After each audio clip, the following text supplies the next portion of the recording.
KUGAN CASSIUS Rifle TV in association with MTK Global. We're at the public workouts here for this Saturday night show from the O2.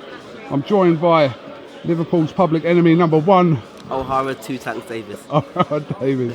Alright, it's been 2 days since then. Looking back on it now, do you regret any of the things you said? I don't regret anything that I've said. You know, some things you say and the public take it in the wrong way. Some of the stuff that I said, they did take it in the wrong way. But that's life.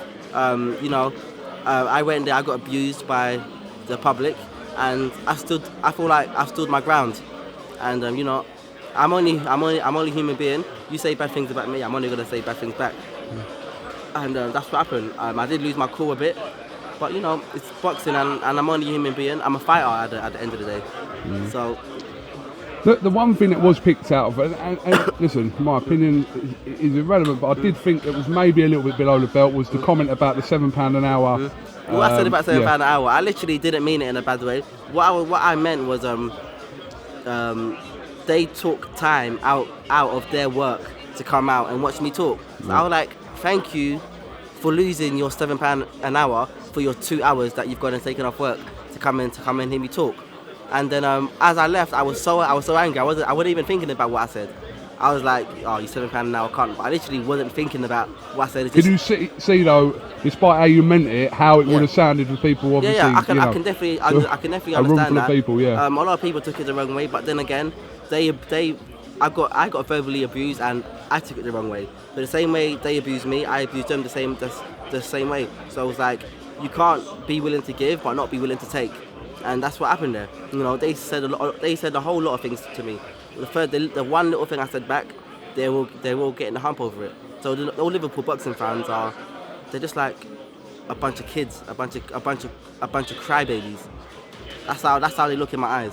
The Liverpool fans are a bunch of crybabies. I walked through the crowd before the camera stuff happened. I walked through the crowd and I was like, what? I'm here. No one said anything. They waited until I got through to the other side, until I got over the barriers, and then they all started to speak. So the fans in Liverpool, they're like dogs that bark but won't bite.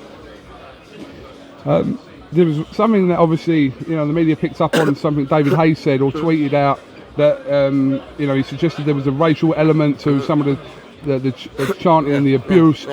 Personally, I was there. I didn't hear it myself, but did you hear anything? No, I didn't hear any racist comments being made. If I did, I would have been the first one to speak.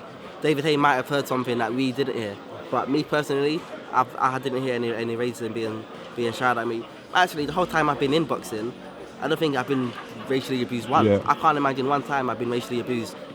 My camp's fine. I train with a bunch of white guys in my gym. No, they're all white in my gym. They don't treat me any different than they treat anyone else. I feel like in boxing, you're not judged according to the colour of your skin. You're judged according to your ability to fight in a boxing ring. I agree with that. And I feel like as long as you can fight, no matter what colour you are, you will get where you're meant to get as long as you know how to fight.